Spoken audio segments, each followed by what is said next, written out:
Night came down like a blade, and the mountains took the blow. Wind drove sheets of needle snow across the Vale of Dromath until the peaks blurred and the stars turned to smudges of cold light. Through that weather, the albino dragon pack hunted, their bodies pale as salt, their wings throwing brief silver panes into the dark each time lightning flared behind cloud. They were the kind of creatures a story would call ghosts if stories had ever touched their heat. They had no need of words to coordinate. A tilt of the alpha's horn sent two sentinels slicing ahead to taste the wind for milk and shell sweet. A flex of his tail drew the elders into the leeward slot, their broad spans shaving the gale into tolerable gusts for the yearlings riding the wake. When his scarred brow dipped, the whole formation dropped with him, the way a flock becomes one thing when it remembers the cost of being many. They had flown since the quake tore the clutch chamber's floor like poorly sewn cloth. The world had shuddered, the heat vents had sucked air instead of exhaled it, and 5 new lives had been whisked down a stone throat older than memory.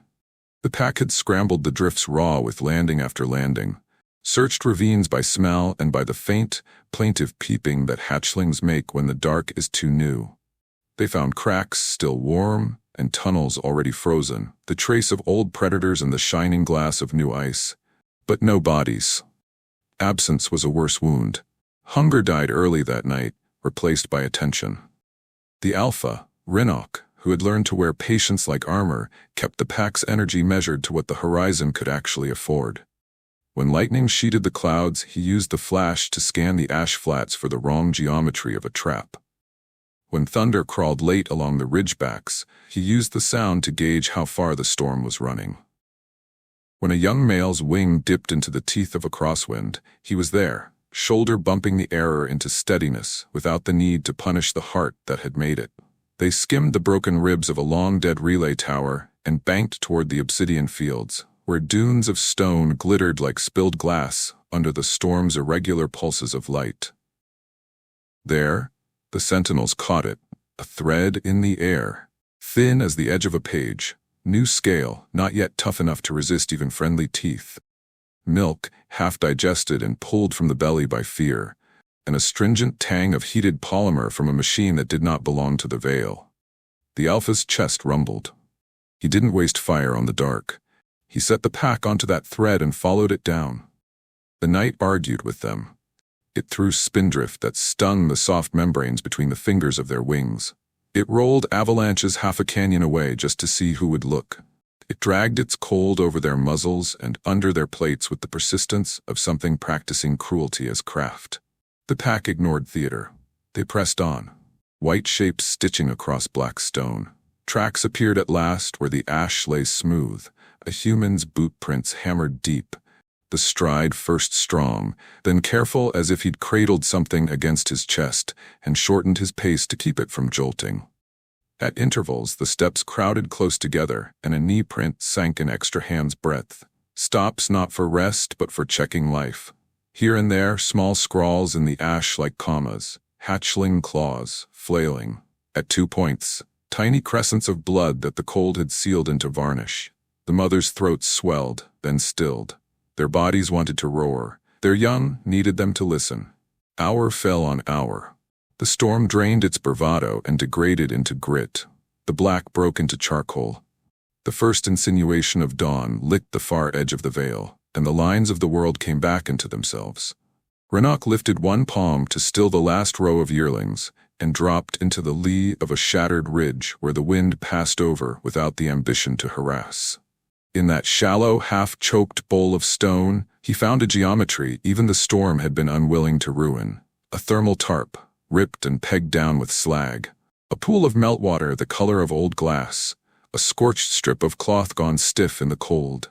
The scent lifted from it all like a frail flag. Human, salt, metal, stubbornness. Streaked through with the breathy sweetness of 5 living things whose bodies had not yet earned their armor. He slid his horn under the edge of the tarp and lifted it a measured handspan. Heat breathed out.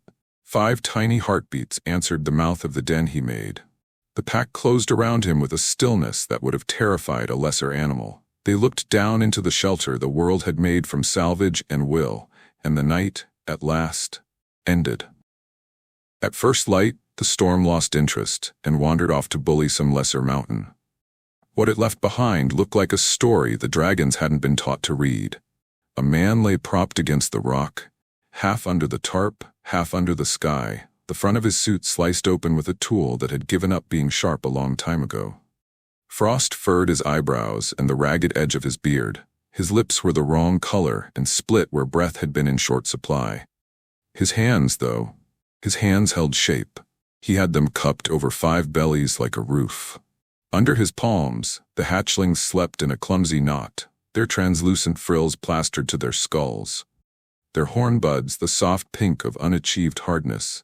One had its face mashed into the hollow just above his heart, as if memorizing the sound there. Another snored, honestly and with conviction, as if the world had already proven itself adequate. A third had hooked a single claw through the man's shirt and refused, even unconscious, to let go. The mothers did not fling themselves forward. The alpha did not freeze the world with a roar. They inspected what mattered. Velith lowered her head until her nostrils hovered the width of a wing membrane above the human skin and drew in air as if it were written text. She found sugars smeared along his fingers, the medicinal kind ship medics give to things too small to argue. She found the sharp that lives at the back of adrenaline when someone has been scared for too long and decided not to accommodate it anymore. She found, threaded through the harshness of solvent and smoke, the clean, bright line of kept warm. The man stirred. Not a lurch, not a flinch. The kind of waking where the body checks its inventory before the mind is allowed in. He didn't try to sit up. Some part of him had correctly concluded that these were not hours in which to teach Bones new tricks. He blinked up into an eye that filled his horizon, then did the smartest thing possible under all known skies. He turned his gaze a degree and fixed it on the hinge where horn met brow. Predators have pride. He wouldn't bruise it by holding their pupil too long. He brought his hand up, slow as weather, and showed his palm. The skin there was torn in crescents, where cold or rope had tried to have its say. It was also sticky with the residue of glucose gel, and dusted with the shell flour that clings to anything that's carried hatchlings. The alpha's breath rolled over that proof and bracketed the human in a heat that did not scorch. "Warm," the man said, or maybe he said, "warmth." The word came out as a dry scrape. It could have been a request or a status report or a prayer. The pack chose to hear it as all three. An elder with a white blaze down her muzzle touched the tarp's torn edge with the tip of her claw, then with good manners looked to the alpha for permission she didn't need. Ranak lowered his chin a fraction. She worked her tongue under the corner of the human's jacket and found the smallest, a narrow ribbon of a body folded in an earnest attempt at compactness. She lifted with the care of a creature who has carried things inside her own heat for long enough to respect it in others. The hatchling squawked exactly once in protest at a change that wasn't its idea, and then settled when her milk scent hit the air. The man let that one go. His fingers followed it as far as honoring hands must, trailing a line along its spine as if telling bone and nerve an address. He repositioned the next, adjusting the jacket flap with a precision born not of training but of having been the kind of person who doesn't put anything down until it is safe. He left two where they were because their paws said they would accept adjustments later. You don't negotiate with infants or dragons when either of them has chosen you. You negotiate with the room around them instead. A yearling crept too close and was anchored to courtesy by a veteran's tail pressed gently across his paws. To his credit, the youngster stayed anchored, rather than wrenching himself free. The lesson, that proximity isn't the same as participation, took hold with visible effort. He breathed in the human scent and discovered to his own surprise that fear could smell like warmth when it was for someone else. The realization turned him tall in his own mind. He decided not to bounce and managed it for 3 whole heartbeats. The man's voice came again, thinner now that relief had lavished its bill. "Magma tube," he managed. Cracked. Too hot, then too cold. Gave them suit heat. Cut open, sealed them in, didn't know if anyone would hear your singing. He blinked at the memory of the pack's grief rolling through the canyons all night, a sound a body can feel in its ribs. Thought they would. The alpha placed his brow, heavy, heated, uncompromising, against the human's shoulder for exactly the length of time required to steady a tremor, and not a heartbeat longer. He drew back. He breathed across the nest with the controlled humidity of a vent made kind, and the hatchling's chest stopped racing whatever phantom chased them in sleep. Decision moved through the pack like weather. A foreclaw the size of a sled slid behind the man's calf to keep his leg from betraying him when he tried to sit. An ant with a notched horn brought a shard of thermal blanket, mouth fringed from being carried, and the human took it without any of the pride that rots good moments into bad ones. He tucked it where heat was escaping and where small backs would approve. The elder returned the smallest to the hollow above his heart, because sometimes the shortest distance between panic and peace is the path your first choice cut. Renok turned his head toward the mountain and listened to the den the way a father listens to a house at night. Vent song correct, draft taste clean, the long exhale from the cradle cave steady as a sleeping chest. He looked back at the man and made a sound that started low and ended lower. It wasn't invitation, and it wasn't command. It was the syllable a place uses when it has decided to let a stranger walk its halls. The alpha slid one wing beneath the human's shoulders and another under his knees. The pack widened into a moving corridor without being told, a geometry born of 1,000 arrivals that had never included one like this.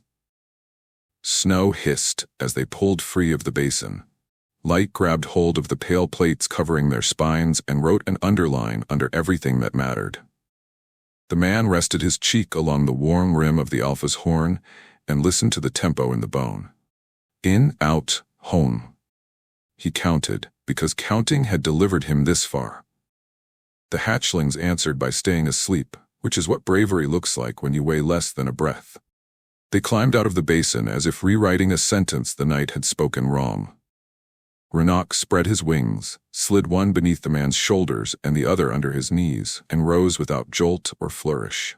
The hatchlings did not stir. They rode the seam of his torn jacket and the warm pocket of the alpha's arc, as though the world had always offered them two hearts to sleep between. Around them, the pack arranged itself into a moving shield.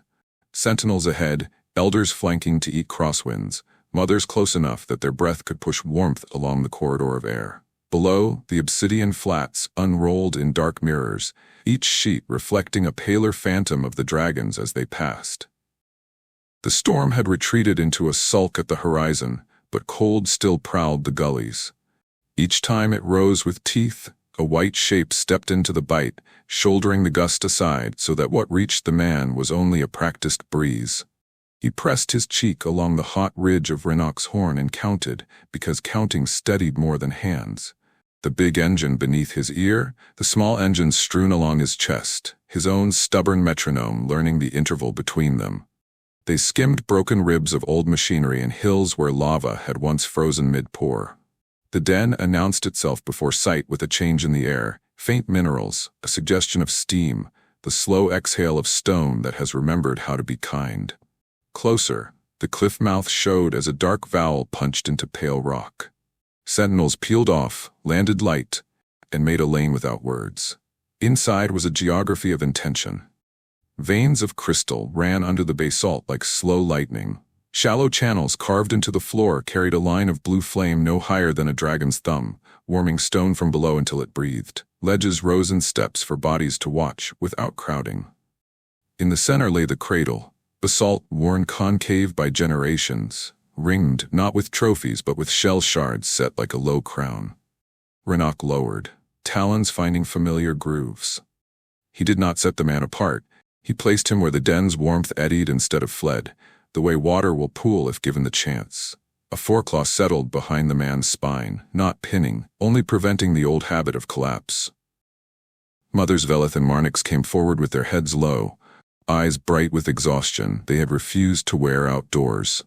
They sank into stillness beside the cradle and opened their throats slightly so the air would carry humidity instead of bite. The man moved the way a surgeon moves after a long night, tired but exact.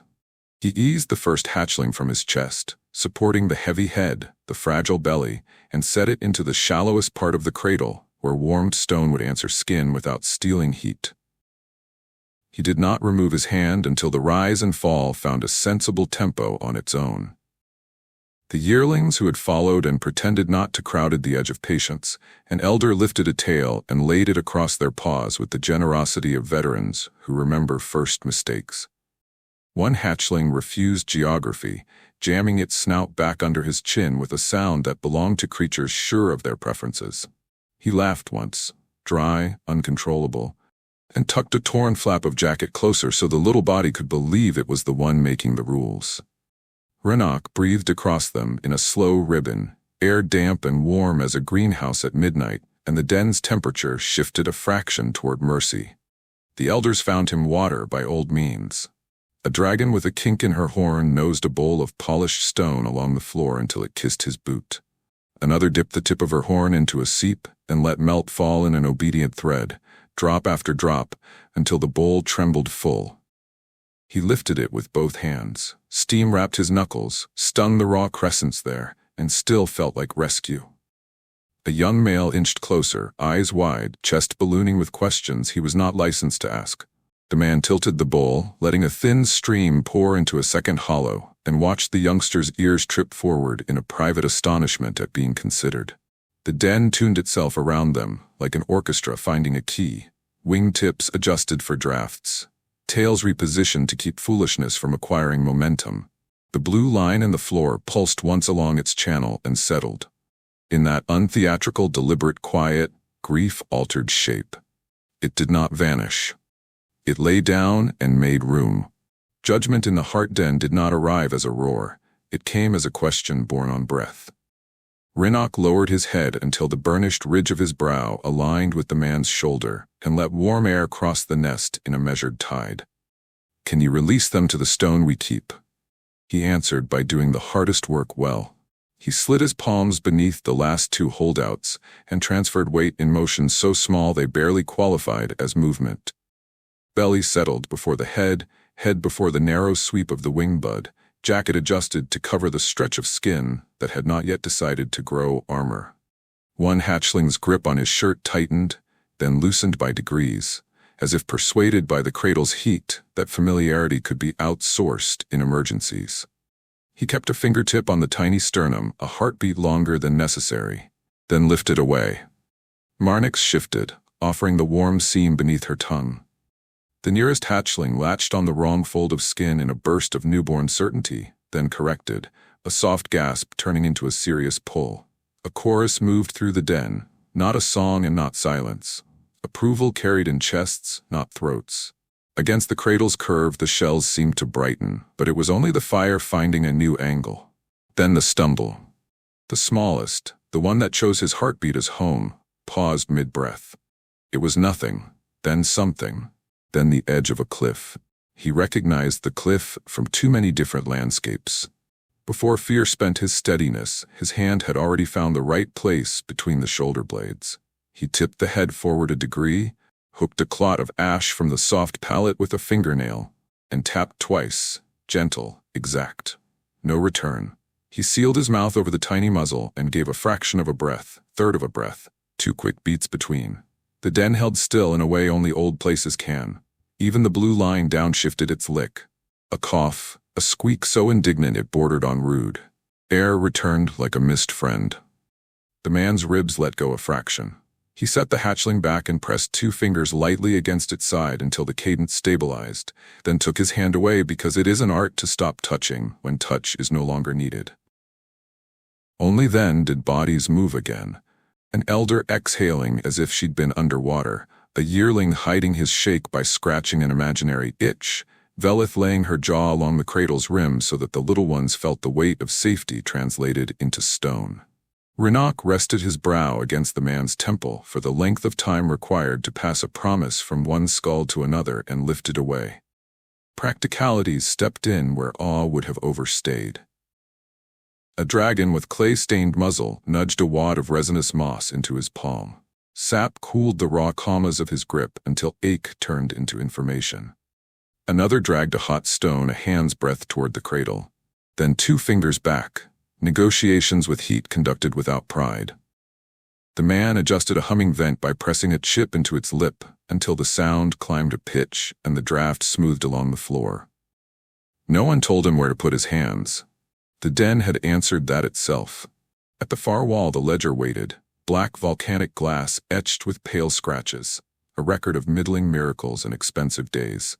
Raynoch went to it without entourage. He lifted his horn and drew a curve nested in older curves, cutting until a faint glow seeped from the hot rock beneath and cooled to ash gray. Not a birthmark, not a hunt mark. A new grammar, rescued and held, with witnesses. When he returned, he did a thing no human tale told about dragons, because humans had not earned the telling. He turned his throat, exposing the vulnerable seam where plate yields to skin, and lowered it to the cradle's edge within reach of the man's open hand. The invitation was not to touch. It was to decide not to, and in deciding, be seen.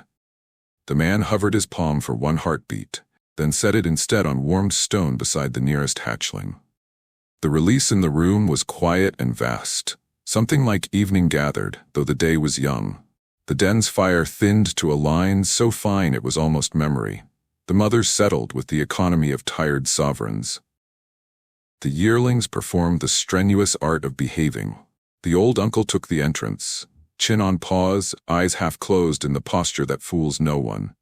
The man slid down the pillar until the notch of his shoulder fitted a groove generations had made. A foreclaw adjusted almost imperceptibly until his spine had a wall. He felt the mark the moment Raynoch breathed over his collarbones, a warmth that sank under bone and made a slow, spiraled echo beneath his sternum. No burn, no light, only a compass needle he had not owned before swinging toward this room and settling. The hatchlings did the simplest and most consequential thing. They slept. Breath stacked on breath until the cradle sounded like a small engine that had decided to run. Around them, 100 larger lungs matched that cadence without remark. The mountain, eavesdropping as mountains do, took the rhythm and held it. The den had asked what it needed to know. The answer was not a word. It was the patience of hands lifting and letting go at the right times. It was heat managed without pride. It was a pack choosing, after a long night of hunting, to keep. Light arrived as a hush, rather than a spectacle, gilding the den along surfaces where scale and stone had polished each other smooth. The blue line in the floor ran its careful route, warming stones from beneath until the air forgot to be mean. Breath nested inside breath. Somewhere in the room, water ticked from a seam into a bowl with a patience that made the sound feel deliberate. He woke beneath a geometry that felt ordained. One hatchling sprawled across his ribs like a tiny continent, another folded into the notch at the base of his throat, a third lay along his forearm as if his veins were roads it intended to memorize. The two who had argued hardest against leaving his jacket now occupied the cradle's shallow with the smugness of creatures who have decided the furniture was their idea all along. He didn't move for a while. Stillness had become a skill.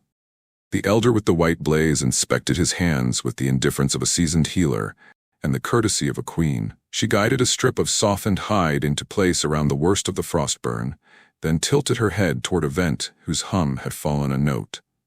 He got the hint. A small wedge of pumice pressed into a lip, 1 degree, then half, and the tone climbed to where drafts learned manners. The elder's whiskers acknowledged the revision without wasting anyone's dignity on praise. Work composed itself out of small kindnesses. He lifted a cooled stone, replaced it with one that had been warming like bread by the blue flame, and felt the cradle sigh. He set the bowl nearer the hatchlings and learned the trick of tipping water without waking anything. 2 fingers under, thumb against stone, patience doing most of the work. When the smallest coughed in its sleep, he eased it upright against his chest until the itch left politely, then returned it to the curve where heat collected. Hunger padded into the room on quiet feet. The pack did not argue with it. Denying appetite had never brought back a single lost thing. Raynoch touched his brow lightly to the man's sternum, a cool, ceremonial pressure that felt like minutes arranged into columns, then led the hunters out. Mothers Velith and Marnix stayed, throats slightly open so their breath could keep the air thick and friendly. The old uncle settled by the entrance with his chin on his paws, eyes half closed in the traditional pose of someone who intends to notice everything. Without the thunder of wings, the den's voice developed new parts. The fire clicked now and then like a throat clearing between songs. A yearling learned that sleeping near a warm stone is a privilege with rules, and accepted being moved 2 spans back with theatrical stoicism. The elder corrected his wrist once while he tucked a jacket corner, moving his hand a single inch. He accepted the correction as if it were a tool placed in his palm. The hatchling he was covering exhaled into his fingers with a trust that made the room feel briefly larger. The hunt returned the way competence always does. Before sound, then as a ripple of wind, then as bodies with the smell of outside still on them. Meat landed on the flat stone with a respectful thump, portions moved by a logic older than fairness, rich strips to the nursing mothers, bone to curious teeth, humility to yearlings who had learned to wait their turn without rehearsing heroism in the back of the line. Renak nosed a heavy rib to the man. It wasn't for eating. It was emblem and invitation. Hold this. Hold with us. He set it beside him like a tool he meant to understand. A problem arrived because life insists. The smallest hatchling's breath turned thin and quick, heat brightening under the skin where cool should have been. He slid it against his chest, peeled its belly away from the stone before warmth became a lie, damped its back with melt coaxed from a crack, and let the matriarch's breath, humid, precise, roll over his knuckles as if they were co-conspirators. The fever broke with a sharp, decisive shiver and an indignant squeak. The den exhaled a fraction louder. He felt his shoulders lose an argument they'd been having with his neck since the basin. Then, the ceremony that wasn't a ceremony. Renak stepped forward until the man's field of view became horn and breath, and a throat plate lowered to the height of a hand. Heat gathered along the alpha's neck like a storm rethinking its job. He leaned in and pressed his brow to the hollow between collarbones.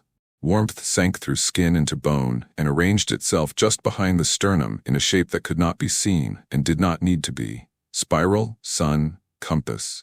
The pack inhaled as one and let the breath go unison soft. The den added the new direction to its map without moving a single rock. Outside, a faint mechanical whisper tested the doorway and thought better of it. Somewhere down valley, a drone reconsidered the definition of footage and backed into a wiser day. Inside, the ledger on the black glass wall kept yesterday's curve without demanding a new one. Kept, the mark said, by existing. Kept still by staying. Afternoon bent toward evening. He learned that dragons nap with their eyes half open when they intend to wake kind. He learned that the sound of a yearling failing not to purr can redeem an hour that had threatened to be only functional. He learned that when he finally slid down the pillar behind him, a foreclaw would arrive at exactly the angle his spine needed, as if the room had measured him while he wasn't looking. When night took its place, it found the den tuned low. The blue line dimmed to memory. One hatchling climbed his ribs with the persistence of a pilgrim and face planted against his shirt with a sigh so convinced of triumph that even the old uncle's snore paused to admire it. He slept with his palm open on the cradle's rim. A small head settled into it, as if guided by a script older than language. The mountain listened and, for once, agreed. Dawn put a hand on the den and waited to be invited. Steam braided from vents and unrolled along the ceiling. Light found the veins of crystal and turned them into slow rivers. The hatchlings woke by rumor, one yawn becoming several, one bold expedition over his shoulder becoming a general declaration of mourning. The room answered with warmth and patience, the two ingredients that make courage grow straight. Scouts brought the day's report in the grammar of coats and nostrils. The east thermals were steady, the crosswind at the basalt steps had forgotten its sharpness. The sky would hold. Renak stood, and the den stood with him. Elders placed themselves where exits turn into corridors. Yearlings coiled and reminded their legs that joy is easier to carry when it arrives in the correct order. The mothers opened their chests a little wider and breathed heat into the room, like a benediction you can smell. He felt the charge gathering in the small bodies against him, the stored coil that would warp if not released. He looked at Renak and found that the alpha had been watching the same truth. They did not fling the young into their first risk. They extended the floor. The ramp along the cradle's rim rose to a lip no higher than his knee. He sat there, human turned into useful furniture by consent, and let his chest be the hill the day required.